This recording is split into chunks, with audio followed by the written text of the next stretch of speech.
रामदेव जी, आपको क्या लगता है कि जिस तरह से आरोप आप पर हो रहे हैं, कांग्रेस कह रहे हैं कि आप जब कोई भी चीज अपने पास लेते हो तो वो ये नहीं सोचते कि इसमें काला धन है या नहीं, जो आपको दान देता है वो दान आप स्वीकार करते हैं, ऐसे जो आरोप है उस पर आप क्या कहना चाहेंगे? 100% हम पारदर्शिता के साथ काम करते हैं। और ये मैं कांग्रेस है तो फिर ट्रस्टों के बारे में गांधी परिवार के नाम से जो लाखों करोड़ रुपए की सरकार की जमीनें देकर के और सरकार से पैसे देकर के ट्रस्ट बनाए गए, उनके बारे में तो कांग्रेस ने कुछ नहीं बताया। मैं आपको बता रहा हूं, आधे से ज्यादा सरकारी संस्थाएं और जो है 450 के ज्यादा सरकारी स्कीम वो एक ही परिवार के नाम से चल रही है। और क्या इस देश में कोई ऋषि मुनि क्रांतिकारी कोई आदर्श राजनेता दूसरे लोग नहीं है? वो प्रश्न मेरे बाकी, लेकिन मैं पूरी बैलेंस शीट आपको दिखा रहा हूं। जब से हमारा ट्रस्ट बना है ये 17 वर्षों की बैलेंस शीट मेरे पास में है और इसमें सारा का सारा हिसाब किताब ये सरकार को हमने दिया हुआ है, ये कोई भी देख सकता है। और ये करीब 1100 लाख करोड़ रुपए जो है 1100 मतलब 1100 करोड़ रुपए से, माफ करना, जो है लाख करोड़ की लूट हुई है, तो इसलिए वो लाख से निकल गया। 1100 करोड़ रुपए से ज्यादा की जो संपत्ति है, इसके पूरे पेपर, इसके पूरे डॉक्यूमेंट्स वो सरकार के पास में है। और जो है आदरणीय सिंह साहब, इसके लिए कोई जो है कानून या सरकार कोई निर्धारित व्यक्ति नहीं, जिस दिन वो होंगे उनको भी मैं पूरे हिसाब सब दूंगा। मैं पूरे देश के सामने बता रहा हूं, हमने कुछ नहीं छिपाया। बाबा म्हणतात त्यांनी काहीच लपवलं नाही, पण भाई जगताप तुम्ही सांगा की ज्या प्रकारचे आरोप होत आहेत, तुम्हाला काय वाटतं की बाबा पण कुठेतरी या सर्व व्यवहारात गुंतलेले आहेत? वाटतं कशाला, आहेच. असं आहे की हेच बाबा जेव्हा पॉलिटिकल नव्हते, आता ते सध्या पॉलिटिकल झालेत, त्यांना आता स्वप्न पडायला लागलेत की देशाचं पंतप्रधानपद त्यांना दिसू लागले आणि म्हणून ते टिपिकल पॉलिटिकली एजेंडा घेऊन बोलायला लागले. मला आश्चर्य एका गोष्टीचं वाटतं की एक पवित्र विभाग आहे, मग तो योग साधना असेल किंवा त्या माध्यमातून सगळा जो काही तो जो प्रचार जो करत असतात तो एक वेगळा विषय आणि वेगळा विभाग आहे आणि त्यांनी काय करावं हे त्यांनी ठरवावं. परंतु जर खरोखरच हा भ्रष्टाचाराच्या विरोधात लढा आहे असं एक मिनिटापुरतं आपण जरी गृहीत धरलं तरी सुद्धा मग तो फक्त काँग्रेसवाल्यांच्या विरोधात का, हाही प्रश्न तयार होतो. त्याचं कारण असं, देशभरामध्ये देशाच्या विविध राज्यांमध्ये विविध सरकार अनेक वर्षापासून काम करत आहेत. देशभरामध्ये अनेक पार्टीज, लोकल पार्टीज आहेत, नॅशनल पार्टीज आहेत. ह्या सगळ्यांच्या बाबतीमध्ये आजच्या घडीला जे काही चर्चा होते काळ्या पैशाची, देशातल्या बाहेर असलेल्या काळ्या पैशाची, ही देशातल्या फक्त काही विशिष्ट समूहाची का विशिष्ट पक्षाची आहे असं म्हणण्याचं काही कारण नाही. आणि म्हणून त्यांचा हा अजेंडा जो असा दिसतोय त्यांसमोर एकंदरीत प्राथमिक दर्शनी, तो असाच दिसतोय की त्यांना काँग्रेसमध्ये टीका केली की मग लवकरच त्यांना राजकीय काहीतरी हे मिळेल, प्लॅटफॉर्म मिळेल, अशा प्रकारची त्यांची भूमिका मला या ठिकाणी वाटते. आणि राहिली गोष्ट त्यांच्या त्या सगळ्या ट्रस्टच्या बाबतीमध्ये 1100 कोटी वगैरे वगैरे, ते काही आकडेवारी दाखवण्याचा प्रयत्न करत होता. आवाज व्यवस्थित ऐकायला येत नव्हता म्हणून मला कळलं नाही ते काय म्हणत होते ते. परंतु मला असं वाटतं की जर त्यांनी ह्या सगळ्या गोष्टीचं अकाउंट ठेवलं असेल, कारण अकाउंट असं 2 वेळा शब्द ऐकला म्हणून मी अकाउंट याला, त्यांचं म्हणतो की माझ्याकडे सगळ्याचं अकाउंट आहे आणि तुम्ही त्याची नीट चौकशी करू शकता आणि जे काय आहे ते पब्लिकली मी चांगलं आहे ना, ही चांगली गोष्ट आहे. असं आहे की मग राजकीय सगळे जीवनातले असलेले सगळे नेते वगैरे त्यांना सुद्धा ॲफिडेव्हिट द्यावेच लागतात आणि जर ॲफिडेव्हिटमध्ये त्यांनी चुकीचं दिलं तर त्यांच्या निवडणुका कॅन्सल झालेल्या अनेक उदाहरणं आपण पाहिलेले आहेत.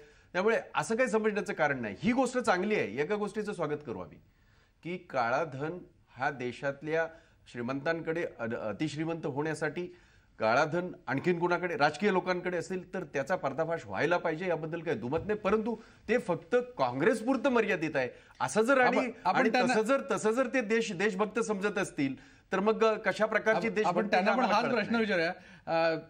रामदेव जी, आपको क्या कहना है कि जिस तरह से आप विरोध करते हैं, क्या आप कांग्रेस के सभी पॉलिसीज का विरोध करते हैं या आपको लगता है कांग्रेस जो भी करता है वो गलत है? क्योंकि आपके राजनीतिक जो कहता हूं कि कांग्रेस में 2 तरह के लोग हैं.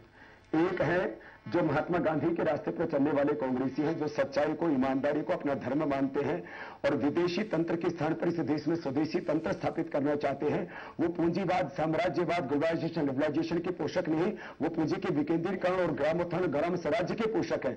ऐसे कांग्रेसी जो देशभक्त हैं, ऐसे कांग्रेसी जो स्वदेशी को अपना सर्वोपरि मानते हैं, वो मेरे साथ में। लेकिन जो विदेशी परस्त है, स्वतंत्र भारत में जो विदेशी तंत्र जो है लागू रखना चाहते हैं और इस भारत को भाषा की दृष्टि से, शिक्षा की दृष्टि से, कानून की दृष्टि से आज भी अंग्रेजों का ही गुलाम बनाए रखना चाहते हैं, वो तो सहज सी बात है। वो मेरे कभी भी प्रशंसक नहीं हो सकते। तो गाडी कोणती आहे जरा विचारा के विरोधी है, की स्वदेशी कोणती गाडी आहे त्यांची? कांग्रेस में भी सब लोग गलत है, ये कहना भी गलत होगा। पूछ लीजिएगा जरा। ठीक आहे रामदेव बाबाजी, नाही त्यांचं असं म्हणणं आहे की काँग्रेसमध्ये पण 2 गट आहेत आणि एक गट चांगला आहे पण बराचसा दुसरा गट वाईट आहे. आपण मधु चव्हाण यांचं मत घेऊया. मधु चव्हाणजी, तुम्ही काय म्हणाल की काँग्रेसवर ज्या पद्धतीने आरोप होत आहेत, तुम्हाला काय वाटतं आरोपाचा? आता बाबा पण कुठेतरी उतरलेले आहेत. नाही, काँग्रेस हा पक्ष सध्या बाजूला ठेवूया आपण. माझे मित्र अतिशय हुशार आणि चालाक आहेत जगताप, की आपल्या पक्षाची भूमिका आणि आपल्या पक्षाची भूमिका त्यांनी ते मांडतात ते योग्य आहे. मी माझ्या पक्षाची भूमिका तितक्या तडफेने मांड. मुळात काँग्रेस घाबरून गेलेली आहे आणि गांगरून गेलेली आहे. तुम्ही प्रत्येकाला बोलायला संधी देता ते चांगली गोष्ट आहे. गांगरून गेलेली आहे.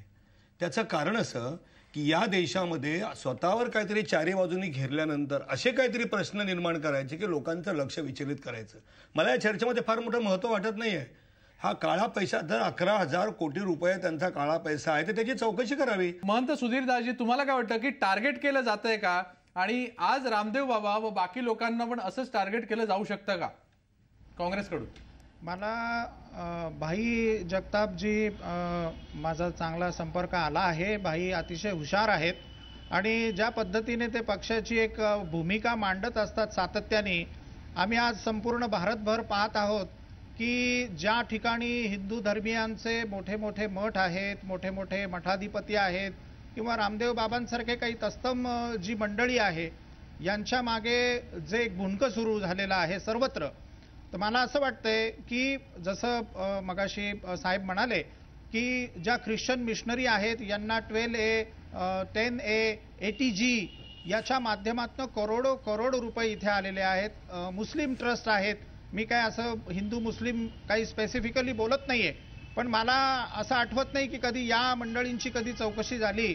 शंकराचार्यांना तुम्ही फरफटत नेऊ शकता. काँग्रेस पुढे जाऊन म्हणतंय की राम हे कल्पना पुरुष असू शकतात, अशा पद्धतीची भूमिका काँग्रेस घेत चाललेला आहे. आणि आंध्र प्रदेशमध्ये आहे, महाराष्ट्रामध्ये आहे. मठमंदिर अधिग्रहणाचे कायदे तुम्ही लावता आहात. तुम्ही एखादी मशीद ॲक्विजिशन केली का?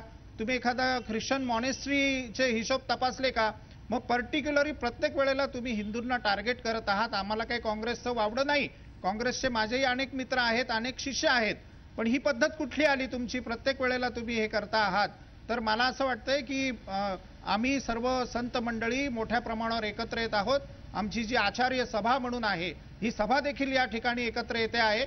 आणि आम्हाला असं वाटतंय की आगामी काळात आम्हाला जणू काँग्रेस विचित्र वागताय म्हणून काँग्रेसबद्दल आम्हाला आंदोलन छेडावं लागेल या पद्धतीने. कराडजी, तुम्हाला काय वाटतं की अशा पद्धतीने आता जे बाबांनी एक वॉर छेडलेलं आहे आणि ते म्हणतात की खरंच काँग्रेस म्हणजे काळ्या धनाचे, त्याच्यात काळे धनवाले लोक आहेत किंवा अशा प्रकारची संपत्ती त्यांच्याकडे आहे, काँग्रेस काळे धन ज्यांच्याकडे आहे त्यांना सपोर्ट करतं, अशा प्रकारची जे अलिगेशन्स आले त्याबद्दल तुम्हाला काय वाटतं? रामदेव बाबा जे काँग्रेसबद्दल बोलतायत त्याच्यामध्ये निश्चितपणे तथ्य आहे की काँग्रेसचं जे चरित्र आहे, काँग्रेसचं जे चारित्र्य आहे, हे आपण जर पाहिलं तर काँग्रेस आणि काँग्रेसमधले नेते मंडळी हे अवैध मार्गाने प्रचंड प्रमाणावर संपत्ती कमावतात. हे अलीकडेच नाही, अनेक वर्षापासून हे जनतेसमोर येत आलेलं आहे. आता कॉमनवेल्थचा गेमचा विषय असेल, सुरेश कलमाडींचं त्याच्यामध्ये नाव घेतलं जातं आहे किंवा काँग्रेसचे सहकारी पक्षाचे राजा जेलमध्ये गेलेले आहेत. अजून अनेक लोक आदर्श घोटाळ्यामध्ये अशोकराव चव्हाण गेले. आता हे काँग्रेस आणि भ्रष्टाचार आणि काँग्रेस आणि काळं धन हे फार वेगळे असं काही मानायचं काही कारण नाही आहे. काँग्रेसला या लोकांचा पाठिंबा आहे आणि काँग्रेसमधली नेते मंडळी काळा धन जमवतात हे फार गुपित आहे असं काही मला वाटत नाही आहे. मुद्दा असा आहे की रामदेव बाबा काँग्रेसला किंवा काँग्रेस रामदेव बाबांना टार्गेट करतंय हा मुद्दा नाहीच आहे.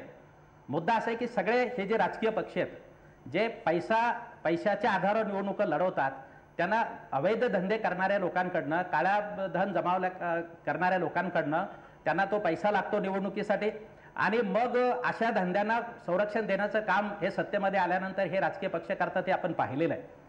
आणि म्हणून संबंध राजकीय यंत्रणा ही भ्रष्टाचारानं बरबटलेली हे आपल्याला माहिती आहे. पैशाचा प्रभाव, जातीचा प्रभाव राजकारणामध्ये ज्या पद्धतीनं वाढलेला आहे त्यामुळं लोकशाहीचा मूळ आत्मा धोक्यामध्ये आलेला हे आपल्याला सगळ्यांना माहिती आहे. मुद्दा असा आहे की रामदेव बाबा वर जर टीका केली काँग्रेसने तर सगळ्या संत महंतांनी एकत्र यायचं आणि आमच्या विरुद्ध काँग्रेस हिंदूंच्या विरुद्ध अशा पद्धतीचा कागावा करायचा हे पण बरोबर नाही आहे. आपल्या देशामधलं हे वास्तव आहे. हिंदुत्ववादी धार्मिक संस्था असू देत, मुस्लिमांच्या असू देत, ख्रिश्चनांच्या असू देत, आपल्याला हे माहिती आहे की या मंडळीकडे मोठ्या प्रमाणावर धन जमा झालेलं आहे. जनतेच्या ज्या श्रद्धा आहेत त्या श्रद्धाचा त्यांनी बाजार मांडलेला हे वस्तू आहे, वास्तुस्थिती आहे. आणि ह्या श्रद्धेच्या बाजारातनं जे काही धन जमा झालेलं आहे अशा संस्थांकडे प्रचंड प्रमाणावर जमा झालेलं हे आपल्याला माहिती आहे. मला असं वाटतं की रामदेव बाबा असोत किंवा राजकीय पक्ष असोत यांनी सगळ्यांनी एकदम खुलेपणाने ही भूमिका घेतली पाहिजे की कायद्याच्या चौकटीत त्याची सगळी चौकशी करा. आपल्याला माहिती आहे की रामदेव बाबा आता काँग्रेसच्या विरुद्ध बोलतायत, परंतु ND तिवारी साहेब ज्या वेळेला मुख्यमंत्री होते त्यावेळेला ND तिवारी साहेबांनी रामदेव बाबांना जमीन मिळण्यासाठी मोठ्या प्रमाणात मदत केलेली आहे. रामदेव बाबाचे चरणी लागण्याचं काम त्यांनी केलेलं आहे आणि संबंध देशाने ते पाहिलेलं आहे.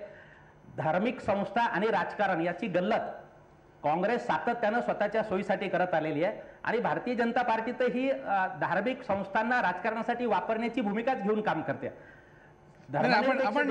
तुम्ही सुरुवातीला जे म्हणालात ना त्याच्यावर उत्तर घेऊया की सर्व लोकांनी महंत लोकांनी एकत्र यायला नको खरं तर, असं जे तुम्ही म्हणालात त्याच्यावर उत्तर घेऊया. महंत सुधीरदास तुम्ही काय म्हणाल याच्यावर? नाही, असं आहे की आदरणीय कराड साहेब माझे अतिशय चांगले मित्र आहेत. त्यांनी जो मुद्दा मांडला की धार्मिकतेचा बाजार करून या मंडळींनी जे अवैधरित्या पैसे कमवलेले आहेत, तर असा काही धार्मिकरित्या कोणी बाजार मांडलेला नाहीये. आपण कृपया अशा पद्धतीचे अनपार्लिमेंटरी वर्ड्स सर्व संत महात्म्यांबद्दल कृपया वापरू नका अशी मी विनंती करतो या माध्यमातून आपल्याला. आणि आज जे काही ट्रस्ट आहेत, मी मगाशी भाई पण बोलत होते, हिंदू ट्रस्टला स्पेसिफिकली 12A 12G किंवा 80G दिले जात नाहीत. आणि इतर जे मोठे मोठे ट्रस्ट आहेत, जे ख्रिश्चन मिशनरींचे ट्रस्ट आहेत, यांच्या जर तुम्ही अकाउंटेबिलिटी यांची जर चेक करायची ठरवली, रामदेव बाबा सांगतायत की भारतात माझ्या नावावर कुठेही अकाउंट नाहीये. माझी 1100 कोटी रुपयाची जी ट्रस्ट प्रॉपर्टी आहे ती सरळ आहे. तुम्ही जे सांगितलं की ND तिवारींनी त्यांना जागा दिली हे पण सत्य आहे. रामदेव जी, आपको क्या कहना है कि जिस तरह से आपने भ्रष्टाचार के खिलाफ मुहिम जो छेड़ी है, जो आवाज दिया है, आपको क्या लगता है वो आवाज दबाने की कोशिश की जा रही है या इस वजह से आप पे ये सब आरोप हो रहे हैं? अभी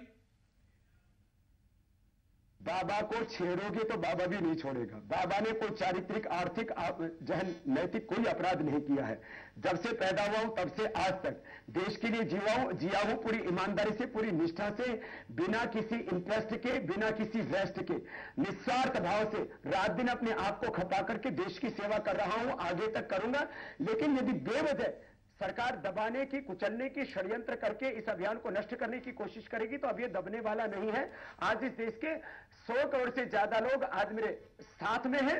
अब ये अभियान रंग लाएगा और एक जनयुद्ध जो हमने छेड़ा भ्रष्टाचार के खिलाफ, 100 करोड़ से ज्यादा लोगों के हस्ताक्षर का अभियान हमने शुरू कर रखा है. अब इस भारतीय राजनीति का पुनर्जन्म होगा. अभी तो ये तो शुरुआत भर है. आगे बहुत बड़े सुखद दिन इस भारत में आने वाले.